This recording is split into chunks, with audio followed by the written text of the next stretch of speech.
ہمارے ہاں بعض خواتین یہ کام کرتی ہیں کہ جو پیشانی کا یعنی ماتھے کے اوپر کا جو حصہ ہے اس اوپر کے حصے سے وہ بال اکھڑواتی یا کٹواتی ہیں. تو واضح طور پر کتب فقہ کے اندر یہ بات موجود ہے احادیث کی روشنی کے اندر کہ قطعت شعرہا اسمت، اگر اس نے اس طریقے سے بال کٹوائے تو وہ گناہگار ہوگی، ناجائز ہے. صرف ایک صورت ہے جس کے اندر عورت کے لیے بال کٹوانے کی اجازت ہو سکتی ہے، وہ صورت ہوتی ہے کہ مثال کے طور پر کوئی چھوٹی بچی ہے اور بال بڑے ہو گئے اور اس کو بال سنبھالنا مشکل ہو رہا ہے. ایسی صورت میں بالوں کو کاٹ کر کے کچھ معتدل کر دینا تاکہ اس کے سنبھلنے کے اندر اس کو مشکلات پیش نہ آئے، یہ ایک صورت ہے. یا بعض اوقات اس کو کوئی بیماری لاحق ہو گئی، کوئی مرض ہے، کوئی بیماری ہے، یا بال دو شاخہ وغیرہ ٹائپ کے ہو جاتے ہیں، اس طرح کا کوئی مرض وغیرہ ان کو لاحق ہو جاتا ہے، اس صورت میں کٹوا کر معتدل کر دینے کی کسی وقت اس کی گنجائش ہو سکتی ہے. لیکن یہ کہ باقاعدہ کلچر کی بنیاد پر، ڈیزائن کی بنیاد پر پیشانی کے یا دائیں بائیں کے یا سر کے اوپر کے حصے کے بال کٹوانا یہ شرعاً ناجائز ہے، گناہ ہے، اس سے بچنا ضروری ہے. بالکل ٹھیک ہے. اگلا سوال مفتی صاحب کے لیے. السلام علیکم. دوران نماز اگر کوئی صورت ملانا بھول جائے نماز میں تو اس کے لیے کیا حکم ہے؟ صورت ملانا بھول جائیں. دیکھیں اس میں دیکھنا یہ ہوگا کہ کون سی رکعت ہے. اگر تو فرض کریں کہ فرض نماز کوئی پڑھ رہا ہے اور انفرادی، ظاہر ہے کہ یہ سوال اسی وقت ہو سکتا ہے جبکہ انفرادی نماز ہو، کیونکہ جب امام کے پیچھے ہے تو امام نے پڑھنی ہے. قراءۃ الامام لہ قراءۃ، امام کی قراءت وہ مقتدی کی قراءت کے لیے کافی ہو جاتی ہے. یہ سوال اسی وقت ہے جب کوئی انفرادی نماز پڑھ رہا ہو. تو اگر انفرادی نماز کے اندر فرض نماز پڑھتے ہوئے عصر ہے، عشاء ہے، ظہر ہے، فرض نماز پڑھتے ہوئے تیسری رکعت میں اس نے کوئی صورت نہیں پڑھی ہے، چوتھی رکعت میں نہیں پڑھی ہے، تو نماز درست ہو جائے گی، اس میں کوئی حرج نہیں. لیکن اگر اس نے پہلی یا دوسری رکعت کے اندر صورت نہیں پڑھی ہے تو صورت پڑھنا واجب ہے. اور جب اس نے صورت نہیں پڑھی تو واجب کو ترک کر دیا، اور جب واجب کو چھوڑ دیا تو سجدہ سہو لازم ہے.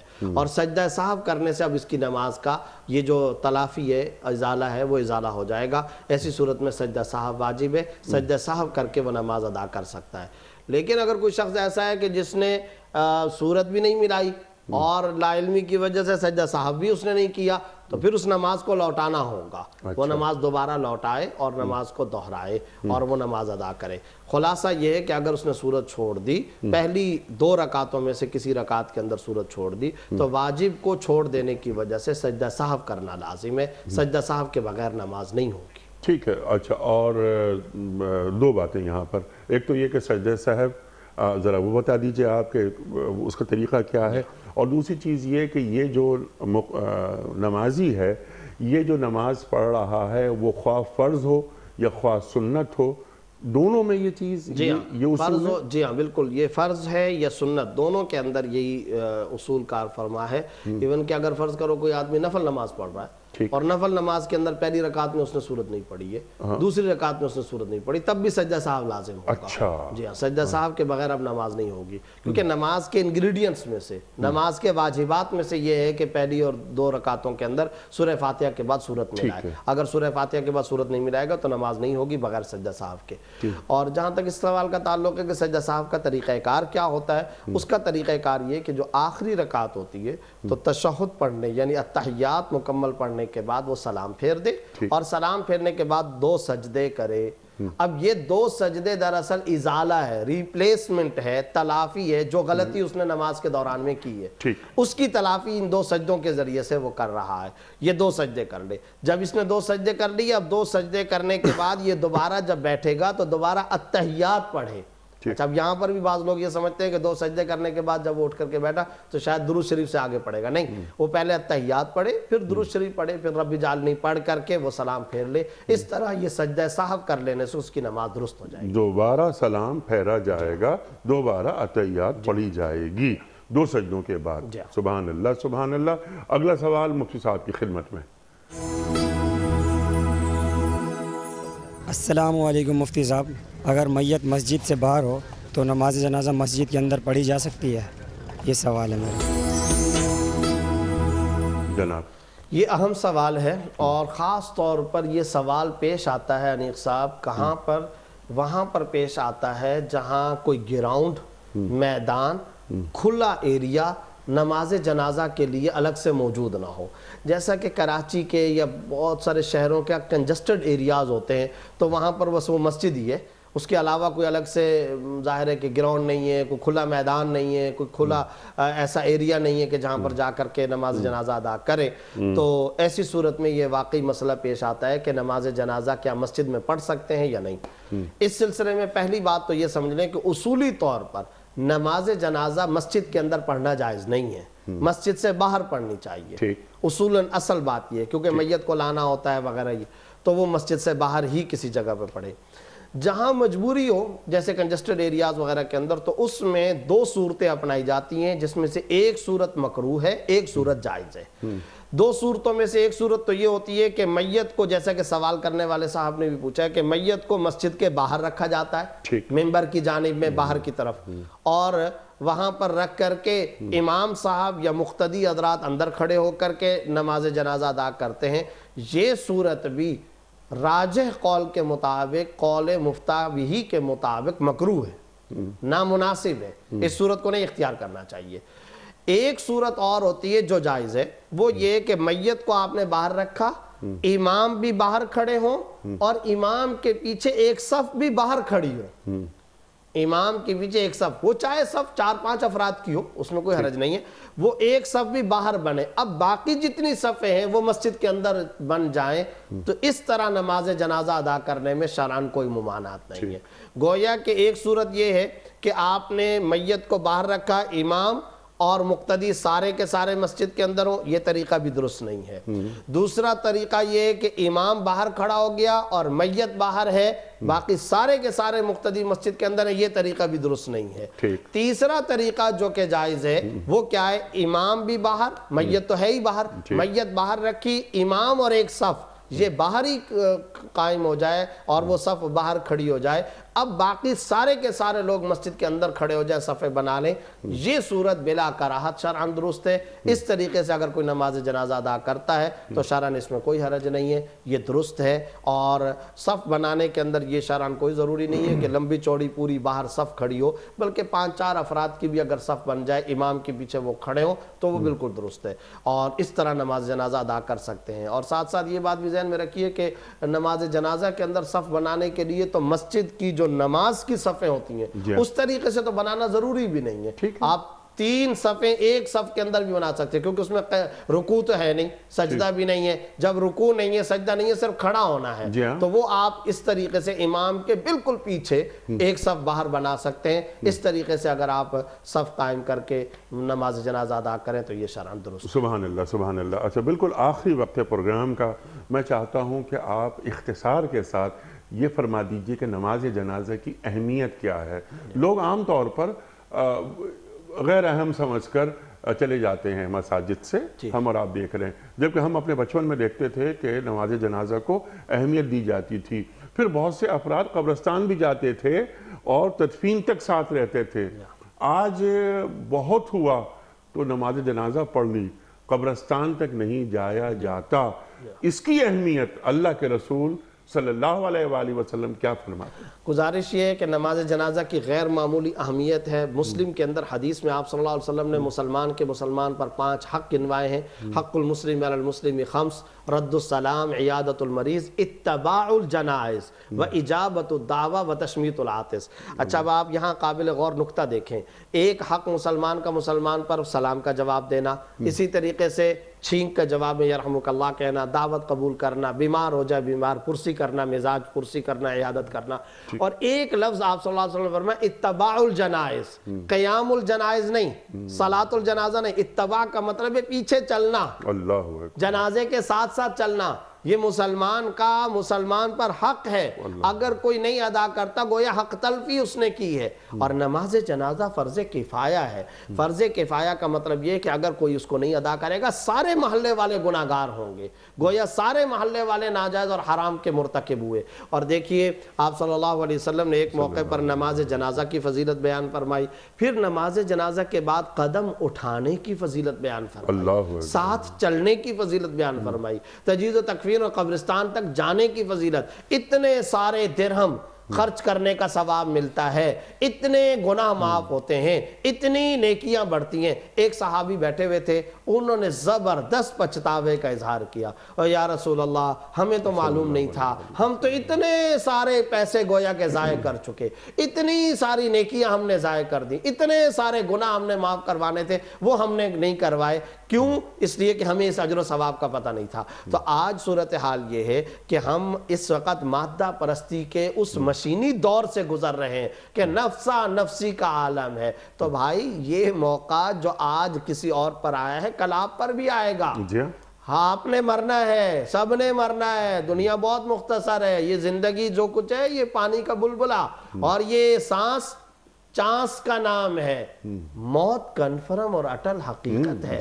عجیب بات ہے، لوگوں کے جنازے بھی اٹھاتے ہیں، تجہیز و تکفین گھر کے سامنے جا کر کے کھڑے ہوں گے، لیکن دماغوں میں کیا بیٹھا ہوا ہے؟ وہ مر گیا ہے، میں تو نہیں مروں گا، وہ مرا ہے نا، فلانا خاندان کا بندہ مر گیا، وہ مر گیا، وہ مرا، اور پھر فوراً اپنے دل کو تسلی دینے کے لیے اچھا ان کو کیا ہوا تھا؟ کیوں؟ اس کا مطلب یہ کہ اپنے دماغ کو دل کو یہ تسلی دے رہے ہیں ہاں کوئی بیماری ہو گئی ہوگی، ایکسیڈنٹ ہو گیا ہوگا، حادثہ ہو گیا ہوگا، حالانکہ موت کے لیے ان میں سے کوئی چیز شرط نہیں ہے۔ صحت مندوں سے بھی قبرستان بھرے ہوئے ہیں، بڑھاپا بھی شرط نہیں ہے، جوانوں سے بھی بھرے ہوئے ہیں، عورت اور مرد ہونا بھی شرط نہیں، نہ بچہ ہونا شرط ہے، نہ جوان اور بوڑھا ہونا شرط ہے، یہ ساری کی ساری اللہ کے ہاں کوئی حیثیت نہیں رکھتے ہیں۔ موت کنفرم اٹل حقیقت ہے۔ اگر تم چاہتے ہو، اور ایک عجیب بات بتاؤ، ایک ولی اللہ کا ایک جملہ ہے کہ تم نماز جنازہ میں اس نیت سے شرکت کرو کہ کل کو تمہارے جنازے کے اندر بھی لوگ شرکت کریں، اور جب تم یہ نیت لے کر کے جاؤ گے تو پھر ایک موقع ایسا آئے گا کہ وہ جو اجر و ثواب، خطاؤں کا معاف ہونا، گناہوں کا دھلنا، نیکیوں کا بڑھنا، کئی درہم صدقہ کرنے کا اجر و ثواب وہ تو ملے گا، لیکن تمہارا خاتمہ بھی خیر کے ساتھ ہوگا، حسن خاتمہ تمہیں نصیب ہوگا، تمہارے لیے بھی لوگ دست بدعا ہوں گے، تمہارے جنازے کے اندر بھی شرکت کریں گے، تمہیں بھی اپنے کندھوں پر اٹھانا سعادت سمجھیں گے، تمہاری نماز جنازہ بھی آ کر کے پڑھیں گے۔ تو اس کے لیے ضروری ہے کہ آج ہمیں دوسروں کا یہ حق ادا کرنا چاہیے۔ سبحان اللہ، سبحان اللہ۔ اور قبرستان ویسے بھی جانا چاہیے، اللہ کے رسول صلی اللہ علیہ وسلم کا ارشاد ہے، اللہ اکبر۔ تو جنازہ ہے، ایک موقع ملا ہے، یعنی ایک موقع کہ آئیے ہم جائیں قبرستان اور دیکھیں، قبروں کو دیکھیں، جیسا آپ نے بات فرمائی نا کہ میرا جنازہ اس میں بھی لوگ آئیں، تو یہ جو قبرستان آباد ہے تو اس میں پتہ نہیں کون سی قبر ہے میری، یہاں اس کا حصہ میں بھی بنوں گا، تو یہ ذہن میں رہے۔ تو وہ انسان بہت بڑا منصوبہ ساز ہے، سب کچھ رکھتا ہے اپنے منصوبوں میں، لیکن موت کو بھول جاتا ہے۔ اللہ جبکہ سب سے زیادہ اٹل منصوبہ وہی ہے، اور وہ اللہ کا منصوبہ ہے جس کے اندر کسی قسم کی نہ تاخیر ہو سکتی ہے اور نہ کینسلیشن ہو سکتی ہے۔ جی ہاں، سبحان اللہ۔ ایک مہلت ہم سب لکھوا کے لائے ہیں۔ مفتی صاحب میں آپ کا بڑا شکر گزار، آپ تشریف لائے۔ قاری صاحب بڑا ممنون آپ تشریف لائے۔ خواتین حضرات، اللہ تعالی ہمارے علماء کو سلامت رکھے، تشریف لاتے ہیں اور ہمارے اور آپ کے پوچھے گئے سوالات کے شافی جوابات قرآن و سنت کی روشنی میں عطا فرماتے ہیں۔ جمعہ اور ہفتہ یہ 2 دن سوال و جواب کے لیے ہم نے مختص کیے ہوئے ہیں، آپ اور ہم جانتے ہیں، کیونکہ ہمارا یہ ایمان ہے کہ انفس و آفاق کا کوئی ایک مسئلہ بھی ایسا نہیں کہ جس کا حل ہمارے دین کے پاس نہ ہو، بس اہل ذکر کی خدمت میں حاضری ضروری ہے۔ وقت مکمل ہوا، آپ اور ہم جانتے ہیں کہ پیام صبح کا اختتام ہوتا ہے روزانہ ایک قول پر، اور وہ قول ہوتا ہے صاحب نہج البلاغہ امیر المومنین حضرت علی مرتضیٰ کرم اللہ وجہہ کا۔ آپ فرماتے ہیں کہ متقی وہ ہے جو گناہوں سے بچے، اور پاک وہ ہے جو عیبوں سے پاک ہو۔ متقی وہ ہے جو گناہوں سے بچے، اور پاک وہ ہے جو عیبوں سے پاک ہو۔ سبحان اللہ، سبحان اللہ۔ اپنے میزبان انیق احمد کو کل تک کے لیے اجازت، خدا حافظ۔